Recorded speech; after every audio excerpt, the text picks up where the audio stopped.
Bună, dragilor, și bine ați venit la o nouă citire. Dacă titlul te-a atras, înseamnă că ai aici cu siguranță un mesaj pentru tine. Îți mulțumesc pentru că mă urmărești, îți mulțumesc pentru că mi ești alături. Dacă vrei și tu astfel de citire, te invit oricând pe aplicația de tarot și astrologie, Cristina Zurba, disponibilă atât pe iPhone cât și pe Android. Hai să vedem așadar. Cei care doriți ședințe individuale cu mine, tot acolo mă găsiți pe aplicație. Puteți să vă faceți programare, ca să fiți siguri că-s eu, sau pe site-ul meu oficial cristinazurba.com. Ia să vedem aici, spune tarotul. Ei. Soarele, prima carte. Bucurie, lumină, fericire, energie, hopa, și un 10 de spade și justiția. E și un sfârșit dureros, da? Un sfârșit dureros a unei perioade complicate. Luna aici mi-arată că au fost iluzii, au fost minciuni, au fost trădări, au fost aspecte mai puțin benefice, da? În plan relațional sau în general în viața ta, dar poate să fie și un moment în care te eliberezi de o teamă. 10 de spade e un sfârșit, acum poate să fie și un sfârșit dureros, dar justiția aici vine clar cu o decizie matură. Unii puteți avea legătură cu zodia pești, rac, mai avem zodia balanță, taur, leu, scorpion, vărsător. Da. E clar aici, uite, cineva e pus la pământ din multe puncte de vedere. Pentru tine avem soarele, deci o perioadă în care ești foarte pozitiv sau pozitivă, e o perioadă în care ai încredere în tine, e o perioadă în care te bucuri de viață, este o perioadă în care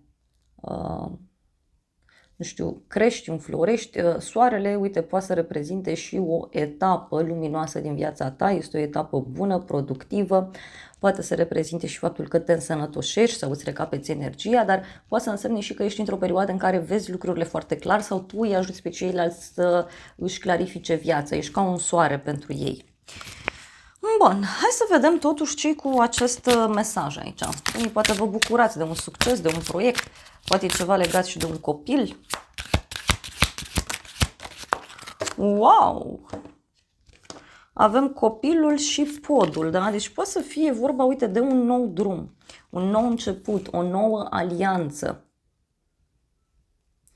E ceva benefic, da? Este aici multă sinceritate, simt eu, inocență.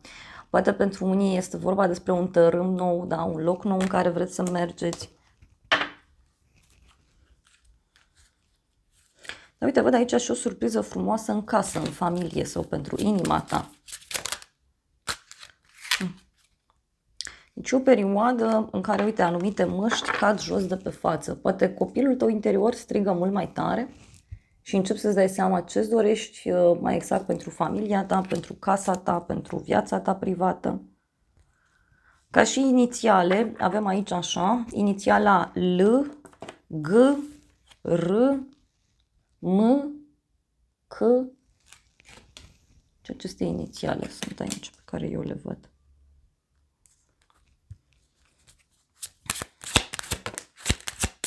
Avem drumul, da? Deci tu în momentul de față ești într-o schimbare sau vrei să faci un drum într-un loc important sau aștepți pe cineva să vină către tine.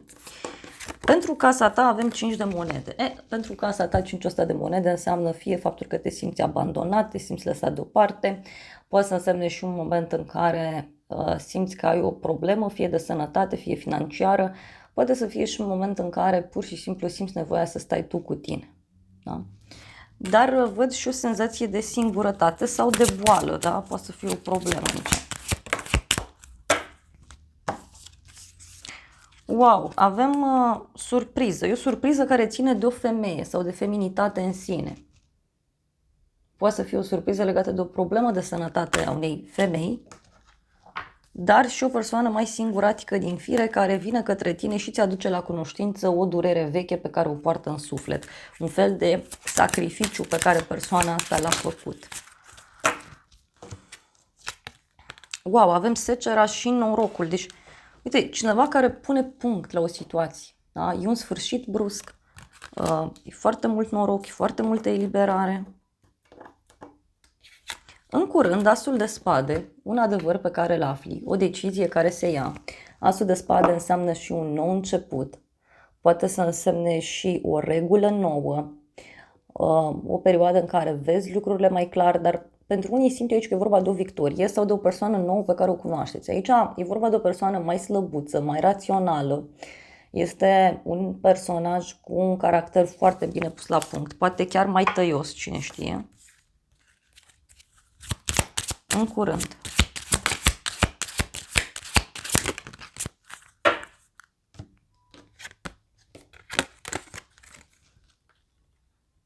Fântâna și labirintul. În legătură cu o situație încurcată, iese la suprafață un secret.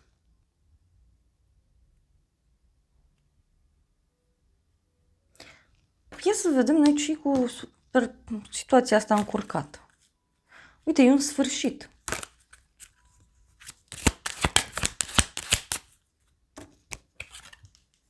Inelul, în curând. Da? Deci se ia o decizie în legătură cu relația ta, relația cu partenerul, dar poate să fie și o veste bună legată de bani. Uite, e un bărbat aici care ar vrea să vină către tine sau este o persoană care se ghidează foarte mult după intuiția sa. Este o persoană credincioasă, văd aici. Dar, repet, adevărul ăsta tot se află. Sau o persoană care e confuză, da? Poate să-ți dea o veste în acest sens. În viitor, temperanța, o conexiune cu un săgetător. În viitor văd aici un echilibru la care tu reușești să ajungi, dar poate să reprezinte și o veste pe care o primești, care ți aduce liniște. Poate să însemne vindecare, deci te vindeci de ceva, te împaci cu cineva, ai un personaj care te ghidează, e cineva care îți oferă multă liniște, care te ajută să-ți găsești echilibrul. E un personaj aici foarte deschis la minte. Hai să vedem.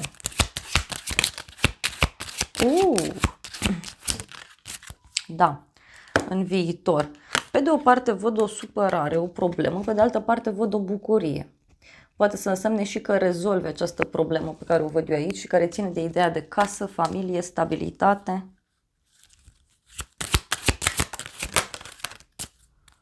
Wow, în viitor. Avem o ceartă, o furtună, o ceartă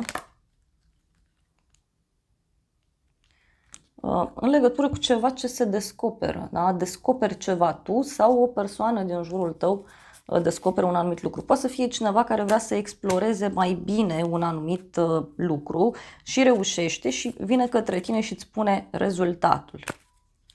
Ce nu știi tu? 7 de bâte. Cineva care se luptă aici. Este o persoană care dă exemplu, o persoană care se revoltă în jurul tău. Poate să fie cineva care e pregătit să te apere, dar mai văd și o persoană victorioasă, cineva care este poziționat undeva sus și îi conduce pe ceilalți, îi influențează, îi ajută, îi ghidează. Hai să vedem ce nu știi tu.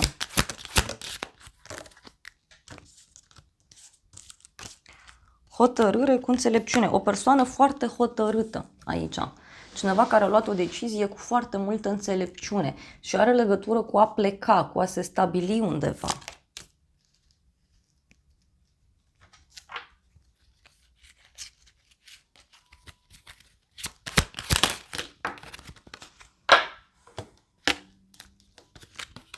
Șarpele și relația. Cineva care încearcă pe cât posibil să elimine un anumit blocaj, un anumit impediment din relația voastră, poate de prietenie, poate de iubire, știu eu, dar poate să fie și un personaj aici care se simte foarte atras de tine, de o relație anume, însă văd și o luptă care se duce undeva. Hai să vedem despre ce e vorba cu lupta asta. Ia să vedem noi despre ce e vorba, ce nu știi tu. Avem gelozia și drumul, ce nu știi tu. Deci o persoană aici care e geloasă pe tine sau o persoană care vrea să se intereseze, să vadă, ești cu cineva, nu ești cu cineva, poate să fie și faptul că cineva se străduiește să nu afli despre o călătorie pe care trebuie să o facă. Poate să fie și asta.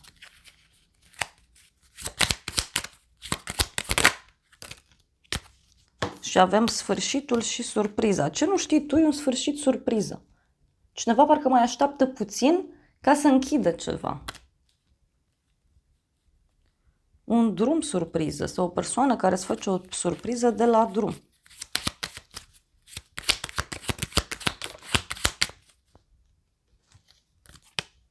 Vestea. Da? Deci o veste pe care urmează să o primești. Dar sunt și niște minciuni aici care au fost spuse. Pe neașteptate, regina de cupe, cu conexiune cu o zodie de apă, rac, scorpion sau pești. Pe neașteptate văd aici o persoană blândă, creativă, iubitoare, poate să fie vorba despre o persoană cu sufletul deschis, o persoană răbdătoare. Regina de cupe înseamnă și un personaj foarte discret, da? E o persoană foarte discretă, creativă. Ia să vedem. Avem moartea, da? Sfârșitul. Pe neașteptate, o persoană care e gata să închidă ceva sau trece printr-un moment de final. Avem sfârșitul și banii pe neașteptate. Pe neașteptate, femeia asta îți poate da o veste cum că ceva s-a încheiat în legătură cu banii, în legătură cu încrederea. Poate să fie și cineva care trece prin niște schimbări mari. Uite, avem bărbatul, luna, alt bărbat. Deci poate e o veste de la o haină de stat pentru unii. Wow. Și aici, pe neașteptate, eu văd o vulpe și un câine, adică o persoană vicleană care se poate transforma într-un prieten sau într-o prietenă.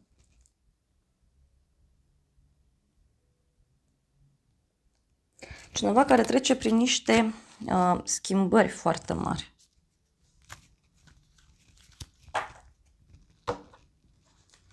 Pe neașteptate. Norocul, speranța și bărbatul. Pe neașteptate, de un noroc aici foarte mare, din punct de vedere financiar. Sau poate să fie și că apare cineva nou sau că persoana asta vrea să-ți facă cunoștință cu cineva. Pentru că în urma acestor vești pe care femeia asta ți le dă legat de sfârșitul ăsta, de banii, de transformarea toată, de moartea încrederii, da? Deci nu mai are încredere persoana asta. Avem vulpea și câinele, e ca și cum nu, persoana asta vrea să se schimbe. Și aici avem bărbatul, speranța și banii.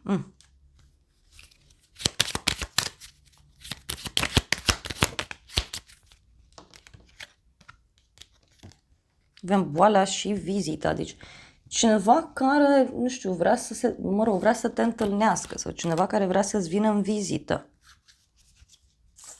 Ce o să te mire? 10 de cupe. O familie fericită, un vis devenit realitate. Relația cu rudele este foarte bună, relația cu persoanele apropiate ție este foarte bună. O întâlnire, în familie, între prieteni. Ce o să te mire? Avem două drumuri separate și o femeie. Deci, o femeie care poate să vină către tine, să-ți vină în vizită, sau o femeie care îți povestește despre faptul că trece prin niște schimbări mari din punct de vedere personal.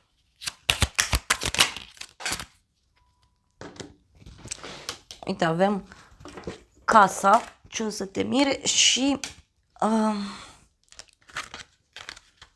poate să însemne două realizări pe care le ai. Pentru că avem casa și cartea, da? Deci poate e o realizare în legătură cu niște acte pentru casă, acte pentru familie. Poate e și ceva legat de studiu, ceva ce înveți, ceva ce rezolvi. Ia să vedem ce o să te mire. Casă, da? Avem casă, pierdere și relație. Poate un cuplu din jurul tău care se separă. Sau un cuplu care se mută. Două persoane care merg pe drumuri diferite. Și avem inamicul și bucuria neașteptată. Cineva care abia așteaptă să-ți facă o bucurie.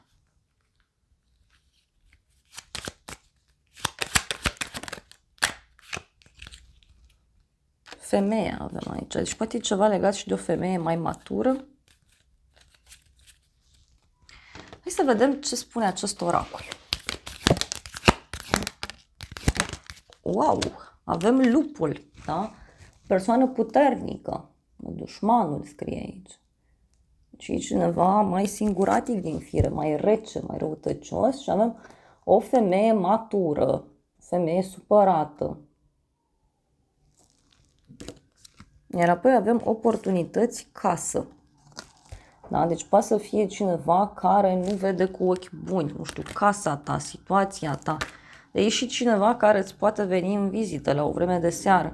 Și avem magie, blestem, supraviețuire, putere. Poate e cineva din jurul tău care are niște probleme foarte mari.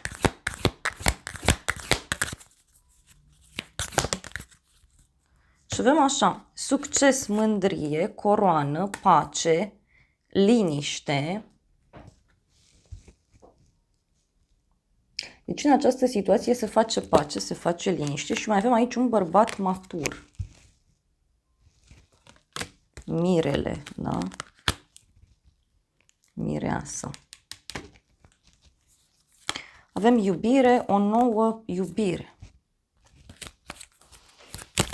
Interesant, mai vreau o carte. Tot îmi iese inamicul ăsta. Dar e și cineva care te protejează în același timp. Dar ce văd eu e că mie mi-apare libertatea și puterea. Da? Succesul, dreptatea, loialitatea. Hai să vedem ce zice acest oracol.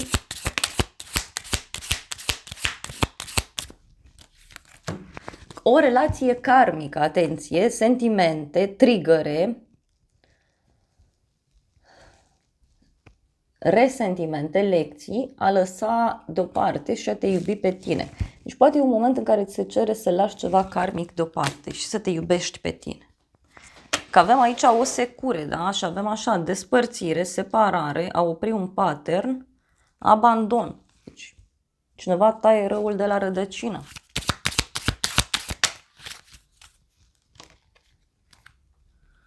Avem ciocanul, sabotaj, reconstruire, interogare, repetitiv. Da? Deci e ceva ce se repetă aici. Și apoi avem întâlnire, a întâlni pe cineva nou, a stabili o întâlnire și apoi avem mesajul abundență, păstrează o minte pozitivă, manifestă exact ceea ce tu vrei. Mulțumește, binecuvântează. Da, eu cred că pentru unii are legătură cu sfârșitul unei relații karmice și cu apariția unei noi persoane în viața ta.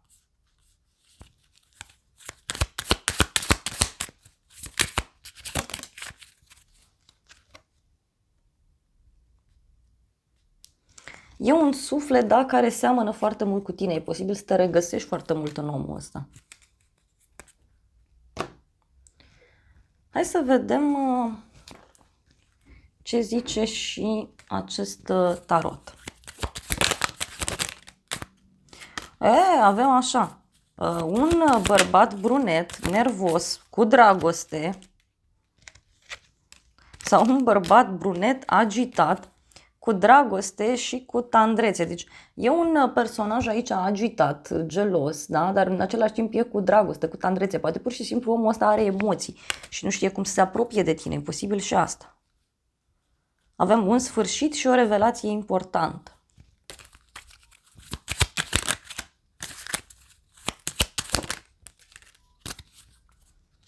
Avem împăcare și vorbe dulci. Da? Deci cineva care vrea împăcare.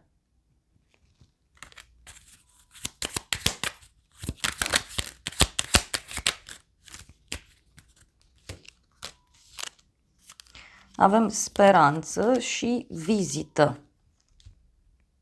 Cineva speră să te întâlnească, cineva speră să-ți vină în vizită. Și avem succes și boală. Nu știu, poate e cineva care are o problemă de sănătate și îți cere ajutorul sau tu, da, poți avea un moment de slăbiciune și să ceri ajutorul cuiva. Că e o persoană care vine să te îngrijească, să te ajute. Mai vreau o singură carte. Da, din nou avem un sfârșit, da, și o revelație importantă. Și aici e clar că ceva se închide. Da. Și mai văd o femeie mai matură, avem o văduvă, bani puțini, copilărie sau o persoană copilăroasă, un copil și ceva aici e. Da? Bun. Și ce văd? Uite, e cu mulți bani. Doar că, repet, e cineva care se uită urât la tine, se uită ciudat. Dragilor, acestea au fost previziunile de această dată. Eu vă mulțumesc pentru prezență, vă îmbrățișez cu drag, sper din suflet să vă fie de folos informațiile și să ne revedem cu bine și data viitoare. Eu vă doresc să aveți parte de o zi sau de o seară cât mai frumoasă.